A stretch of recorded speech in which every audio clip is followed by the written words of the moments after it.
प्रशासन की ओर से चीन के सामानों पर 10% टैरिफ लगाने के ऐलान से चीन भड़क गया है। चीन ने अब अमेरिका पर पलटवार किया है। चीन के वित्त मंत्रालय की ओर से अमेरिका से आयात होने वाले कोयले और एलएनजी पर 15% का टैक्स लगाया जाएगा।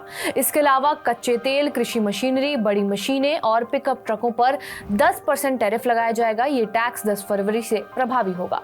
चीन ने नए निर्यात होने वाली वस्तुओं पर नियंत्रणों की एक सूची भी जारी की है, जिसमें टंगस्टन से जुड़ी चीजें शामिल है, जो आमतौर पर इंडस्ट्रियल और डिफेंस से जुड़े सामानों में इस्तेमाल की जाती हैं। इसके अलावा सौर सेल बनाने में इस्तेमाल होने वाली टेल्यूरियम सामग्री भी शामिल की गई है। चीन सिर्फ और सिर्फ टैरिफ तक ही नहीं रुका है, बल्कि उसने 2 अमेरिकी कंपनियों को अपनी अविश्वसनीय संस्थाओं की लिस्ट में भी डाला है। इसमें बायोटेक कंपनी इल्यूमिना और केल्विन क्लैन और टॉमी हिलफिगर की मालिकाना हक वाली fashion retailer company PVH group शामिल है।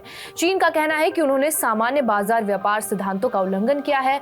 टैरिफ के अलावा चीन ने अमेरिकी टेक्नोलॉजी कंपनी गूगल के खिलाफ एक एंटी मोनोपोली जांच शुरू करने की भी घोषणा कर दी है। चीन का जवाबी कदम ट्रंप और चीनी राष्ट्रपति शी जिनपिंग के बीच संभावित टेलीफोनिक बातचीत से पहले आया है। ट्रंप ने सोमवार को यह कहा था कि शी के साथ बातचीत शायद अगले 24 घंटों में होगी। ट्रंप ने यह भी कहा कि अगर चीन के साथ कोई समझौता नहीं हो सका तो टैरिफ बहुत ज्यादा होंगे।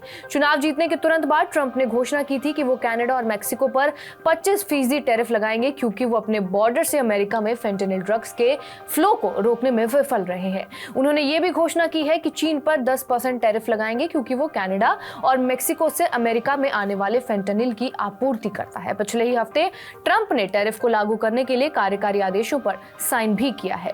हालांकि ट्रंप प्रशासन ने सोमवार को यह घोषणा की कि कनाडा और मेक्सिको को टैरिफ से 30 दिनों की राहत दी गई है, क्योंकि ट्रंप ने मैक्सिकन और कनाडियाई नेताओं के साथ बातचीत की थी। चीन के लिए ऐसी कोई राहत नहीं थी, जो पहले से ही अमेरिका के साथ सालों से व्यापार संघर्ष में उलझा हुआ है।